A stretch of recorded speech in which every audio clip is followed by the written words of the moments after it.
Good morning, everyone. The topic for today's discussion is the classification of viscometer. There are various instruments which are used for the determination of viscosity of a particular substance. So the viscometers are classified in various categories. The first viscometer is the capillary viscometer. Second is the falling and rising body viscometer. Third is rotational viscometer. And fourth is cone and plate viscometer. First one is capillary viscometer. In the capillary viscometer, two types of viscometer are used, Ostwald and Oberthold viscometer. And in the second category, falling and rising body viscometer, again two types of viscometers are used, falling sphere viscometer and rising sphere viscometer. Falling sphere viscometer is called Hoffler-Fowler falling body viscometer and rising sphere viscometer is called rheometer. Then third category comes, that is rotational viscometer. In rotational viscometer, two types of viscometers are used, cup and bow viscometer and Brookfield viscometer. And fourth category, we have said cone and plate viscometer. So first of all, we are going to use what is Ostwald viscometer. The first category is capillary viscometer. As the name suggests, capillary means there is some capillary through which our liquid passes. So it has been named as capillary viscometer. In capillary viscometer, first of all, we will discuss about Ostwald viscometer. In Ostwald viscometer, this is the structure of Ostwald viscometer. In Ostwald viscometer, U-shaped viscometer or U-shaped tube is used. This U-shaped tube consists of two bulges. Here is the down bulge and here is the up bulge. Here the liquid is passed from the left arm of the tube.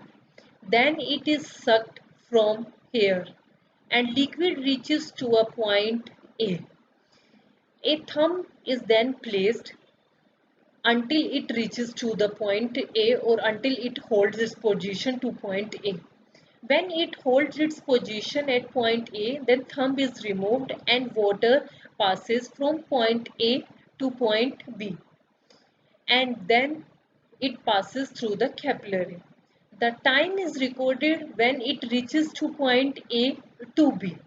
And this point, this time is then taken into account and put into a formula which is used for calculating the viscosity of the particular solution.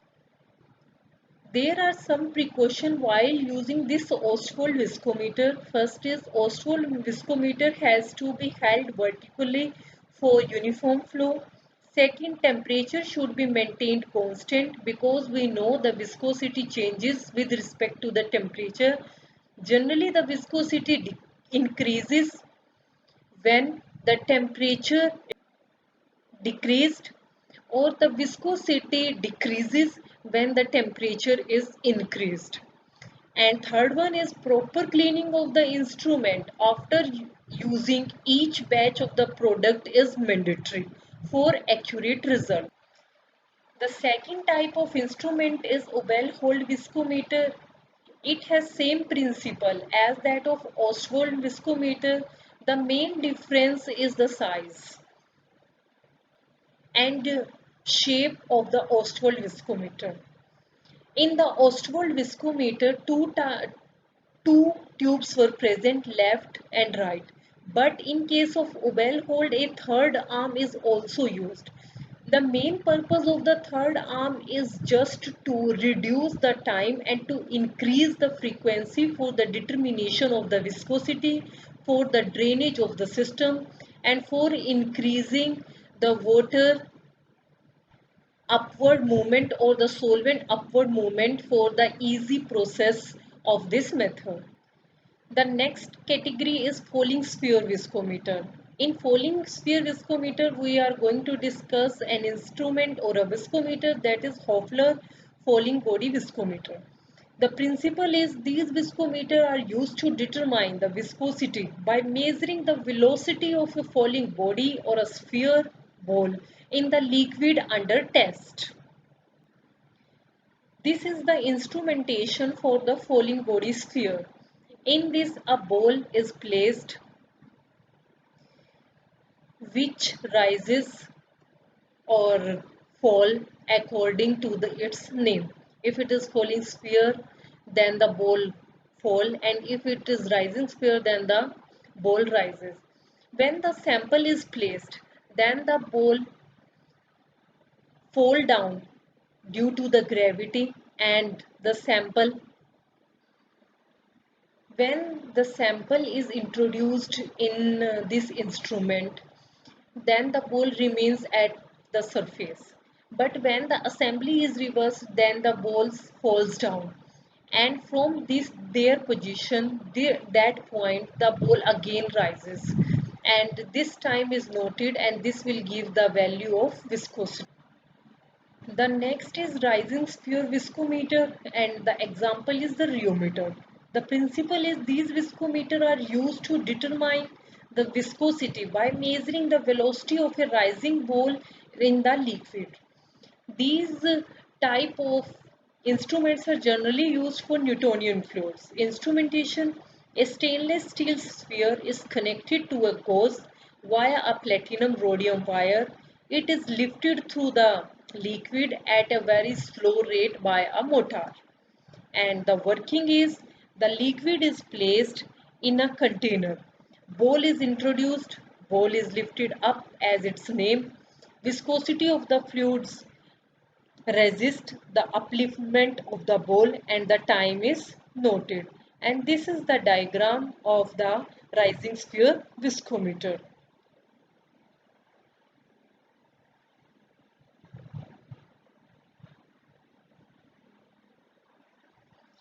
Here is the third category of viscometer. This is rotational viscometer.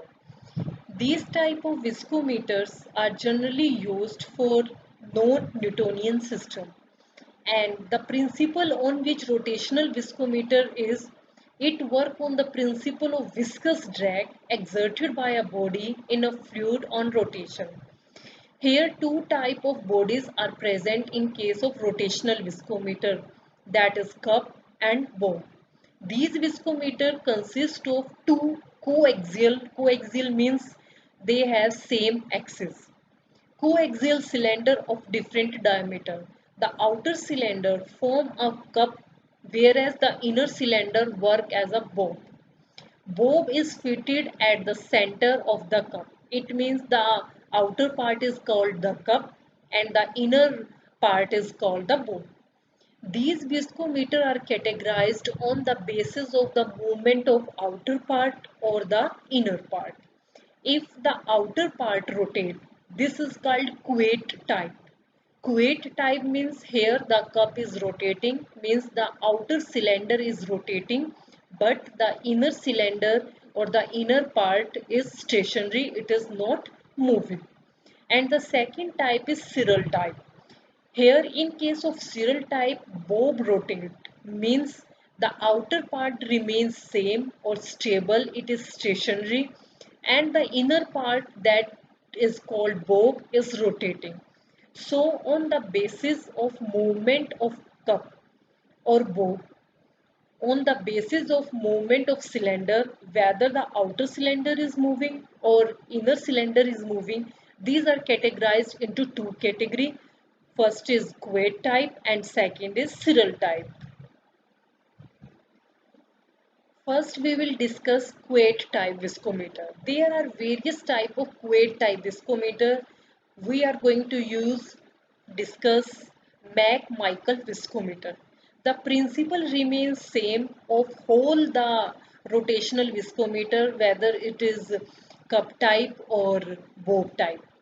Instrumentation is almost similar, but there are a little difference as the cup is rotating on the basis or whether working is fluid is placed in between the two cylinder, outer cylinder rotates while inner cylinder, that is bob, remains stable. Torque on the inner cylinder is required to keep the outer cylinder in motion. From this information, viscosity is calculated.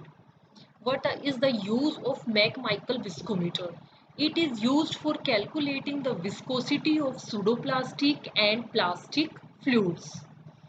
The second category is serial type. In serial type, example is Stormer viscometer. The principle remains same in whole rotational viscometer. Here is a little bit difference between the working, as here bob rotate and the cup remains stable. We will go through its diagram. This is the diagram of a serial type viscometer. Here we can easily see the cup is stationary and the bob is rotating, and the sample is placed between cup and bob, and because of the movement of the bob, the some force is felt by the sample, and from here the reading is converted into a digital value, and this value is put into a formula to calculate the viscosity of the sample. Now there is a difference, or there is a disadvantage, that is known as plug flow. Plug flow is one of the disadvantage of the cup and bob viscometer. It is the plug flow. Sample is placed in the gap between cup and bob. In both the cases, whether cup is rotating or bob is rotating, sample is always placed between these two cylinders. When cup is made to rotate, fluid near the wall of the cup will experience more force, and the sample which is away from the wall of the cup will feel lesser force. So because of the difference experienced by the sample, we will not reach to a exact value of the viscosity. Some same in the case when bob is rotating, this happens the same, because the fluid which is present near to the wall of the bob will experience more force, and the sample which is present near the wall of the cup will experience lesser force. The next viscometer is the Brookfield viscometer. The principle is T spindle rotates and change its position. Dial attached to the spindle gives the reading of the resistance offered by the fluids. Here we have written the instrumentation and working of this type of viscometer. This is the diagram of this Brookfield viscometer. Here shape spindle is present. This is attached to some torque, and then a level or indicator is present to give the exact value of the viscosity. This is the remaining part of the working. T-bar rotate and change its position continuously. The path traced by the spindle is a helix. Fluid offer resistance. The dial reading indicate the magnitude of the resistance. Dial reading is plotted against the number of turns of the spindle, and then finally the viscosity is calculated. And this type of instrument is generally used for non-Newtonian fluid. Now the next category is cone and plate viscometer. As its name suggests, here one part acts as a cone and second part acts as a plate. Then we will discuss about its principle. Sample is placed at the center of the plate, which is then raised into a position under the cone. The cone is driven by a variable speed motor. Torque means shearing stress produced on the cone can be read on the scale. Instrumentation, it consists of a stable or stationary plate on which sample is placed. Above plate, cone is adjusted, which can be rotated by a motor. Then the last part is about its working. Sample is placed on stationary plate, cone is rotated by a motor, torque reading is noted. From their viscosity is determined. And such type of viscometer is used for calculating the viscosity in case of Newtonian and non-Newtonian fluids. This is the diagram of a cone and plate viscometer. We can simply see the plate is stationary and cone is rotating, and the cone edge is very sharp. Here sample is placed. When the cone rotates, the sample is pressurized by the rotating cone. And this was whole about the various type of instruments which are used for determining the viscosity. Thanks.